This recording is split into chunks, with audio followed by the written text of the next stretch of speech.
नमस्कार दोस्तों, मेरा नाम है मनीष कुमार सिंह और आपका बहुत बहुत स्वागत करता हूं मैं 4 PM महाराष्ट्र में। दोस्तों, आज जिस शख्सियत की बात मैं करने वाला हूं, जो नेता हैं उनकी बात करने वाला हूं। लोकसभा चुनाव संपन्न होने के बाद उनके बारे में खबरें थोड़ी सी कम हो गई और पब्लिक अपीयरेंस भी उनकी थोड़ी सी कम हो गई, लेकिन उनके बारे में जब भी खबर आती है तो लोग पढ़ना जरूर चाहते हैं। मैं बात कर रहा हूं नवनीत राणा की। जी हाँ, अमरावती में जो है वो खड़ी थी इस बार और लोकसभा चुनाव में उनकी इस बार हार हुई है। और उसके बाद से लगातार जो है कई सारी खबरें आ रही थी, जा रही थी और उनके बारे में खबरें थोड़ी सी कम हो गई थी। लेकिन अब एक जो खबर मैं आपको बताने जा रहा हूँ, एक छात्रों के बीच वो पहुंची थी और जहां से एक वीडियो क्लिप जो है सोशल मीडिया पर आया हुआ है, जहां वो कह रही हैं कि फिर से लौटेंगे उसी अंदाज में। ये लाइन उन्होंने शायराना अंदाज में कही, जिससे कई मायने जो है अब निकाल रहे हैं लोग कि लौटेंगे फिर से उसी अंदाज में, बादलों के छाने से सूरज का अस्तित्व खत्म नहीं होता। ये लाइन उन्होंने कही है और इस लाइन से कई सारे जो है अब मायने निकाले जाने लगे हैं। आपको बता दें कि लोकसभा चुनाव 2024 में मिली हार के बाद बीजेपी की प्रमुख नेता नवनीत राणा ने अपने राजनीतिक भविष्य को लेकर के जो है ये बयान दिया है।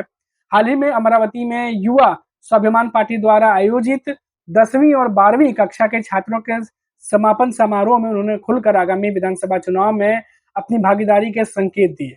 नवनीत राणा ने घोषणा की है कि वह राजनीति में एक नए क्षेत्र में प्रवेश की तैयारी कर रही हैं। एक बहुत बड़ी जो है वो खबर जो है इशारों इशारों में सामने आ रही है। आपको बता दें कि जो मीडिया रिपोर्ट्स सामने आ रही हैं, उसके अनुसार समारोह में नवनीत राणा ने कहा कि आज पहली बार मैं बच्चों के भविष्य के बारे में बात करने के लिए बाहर निकली हूँ।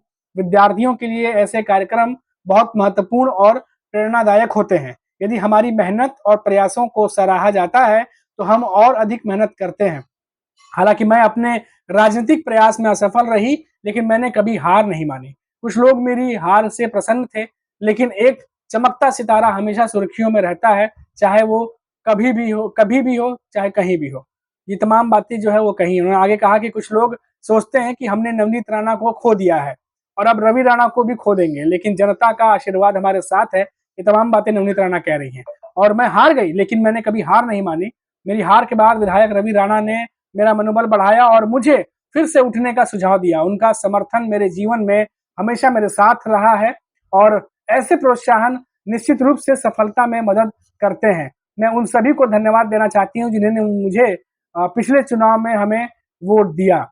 और आपको बता दें कि अमरावती लोकसभा क्षेत्र से कांग्रेस के उम्मीदवार बलवंत वानखेड़े ने जो है वो 5 लाख से ज्यादा वोट उन्हें मिले थे, जबकि नवनीत राणा को जो है उनसे कम वोट मिले थे और जिससे उन्हें हार का सामना करना पड़ा। कुल कुल जो है मतदान प्रतिशत जो था वो 57.46 के आसपास था। और 2019 में नवनीत राणा ने निर्दलीय चुनाव लड़ते हुए अमरावती से जीत जो है दर्ज की थी, जहां उन्होंने शिवसेना के आनंद राव अडसुल को 36,000 वोटों के अंतर से हराया था। उस चुनाव में नवनीत राणा ने 5,10,000 के करीब वोट हासिल किए थे, जबकि आनंद राव अडसुल को 4,73,000 वोट मिले थे। तो ये तमाम जो बातें हैं हमने आपको बताई और काफी कम खबरें आती हैं नवनीत राणा के, क्योंकि अभी इस दिनों वो बयान भी नहीं कहीं दे रही है, ना ही कुछ इतना वो एक्टिव दिख रही थी। लेकिन अभी ये जो सोशल मीडिया पे वीडियो भी आया हुआ है एक और पोस्ट किया उन्होंने, उसके साथ ही साथ ये जो पब्लिक अपीयरेंस की है, वहां से फिर से एक सुगबुगाहट जो है नवनीत राणा को लेकर के अब वो तेज हो गई है। बात हम छात्रों को लेकर कर रहे थे कि छात्रों को लेकर के वो तमाम पढ़ाई को लेकर के 10वीं और 12वीं की कक्षा के छात्र थे।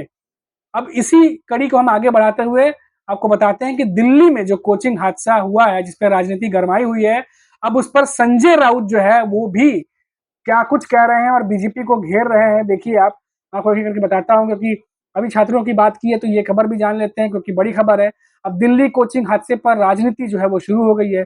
शिवसेना यूबीटी पक्ष के नेता संजय राउत ने दिल्ली हादसे पर कहा कि यह बेहद दुखद घटना है और उसमें आरोप प्रत्यारोप नहीं होना चाहिए। उन्हें सोचना चाहिए कि हादसा क्यों हुआ।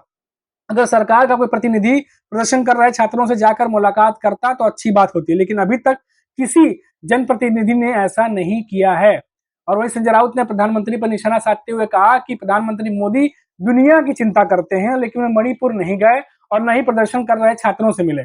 शरद पवार के बयान पर संजय राउत ने कहा कि कुछ लोग महाराष्ट्र में जाति और धर्म के नाम पर मणिपुर जैसा तनाव पैदा करना चाहते हैं। शरद पवार ने जो कहा है वो सच है और भाजपा विधानसभा चुनाव से पहले दंगे कराना चाहती है। ये तमाम बातें संजय राउत जो है वो कह रहे हैं और फिर से जो है वो भाजपा को घेरने की पूरी कोशिश संजय राउत की तरफ से हो रही है।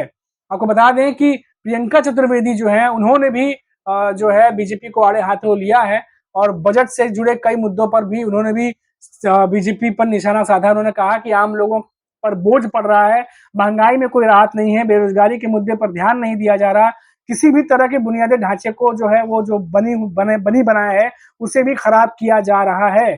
और इन सब चीजों को लेकर के लगातार जो तमाम नेता है वो हमला कर रहे हैं बीजेपी पर। तो आप देखिए कि संजय राउत ने जिस तरीके से बीजेपी पर हमला बोला है, नरेंद्र मोदी पे हमला बोला है, अब उसका प्रियंका चतुर्वेदी भी लगातार हमलावर है। तो ये जो मुद्दे गरमाते जा रहे हैं, अगर ये मुद्दे इसी तरीके से रहे और इनको समय रहते नहीं सुलझाया गया तो आने वाले विधानसभा चुनाव में निश्चित तौर पर ये मुद्दे और बढ़ेंगे और इन बातों को लेकर चर्चा होगी और ये कहीं ना कहीं मौजूदा सरकार को नुकसान पहुंचा सकते हैं।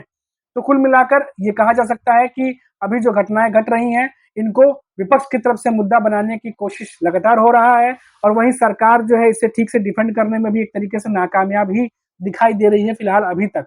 और जैसा कि मैंने वीडियो की शुरुआत में आपसे कहा कि नवनीत राणा जो है, नवनीत राणा की बात मैं वीडियो की शुरुआत में कर रहा था कि नवनीत राणा जो है ये तमाम बातें जो वो कर रही हैं आने वाले विधानसभा चुनाव में, महाराष्ट्र की विधानसभा चुनाव में कोई ना कोई उनकी भूमिका और योगदान बनने वाली है, तभी वो इस तरीके की बातें और इस तरीके से हिंट जो है वो बातों बातों में दे रही हैं।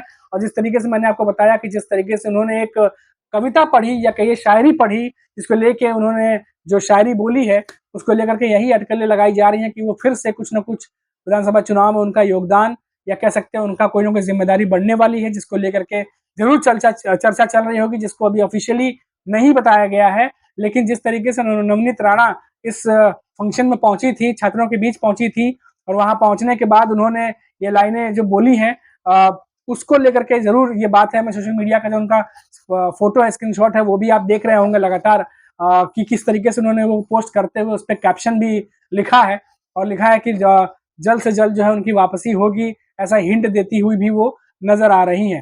फिलहाल ये थी अभी तक की खबरें और जैसा कि मैंने हमेशा आपको बताया है कि महाराष्ट्र में इन दिनों जो है चुनावी माहौल जो है वो धीरे धीरे करके शुरू हो रहा है और जितने भी नेता हैं वो चाहे जो भी स्टेप उठा रहे हैं, चाहे वो जुबानी जंग छेड़ना हो, चाहे किसी मुद्दे को उठाना हो, चाहे वो कोई स्कीम ही क्यों ना देना हो सरकार की तरफ से, पक्ष विपक्ष दोनों की तरफ से सिर्फ एक चीज को ध्यान में रखा जा रहा है और वो है आने वाला विधानसभा चुनाव और उसी के तहत सारे काम जो है वो अब डिसाइड किए जा रहे हैं।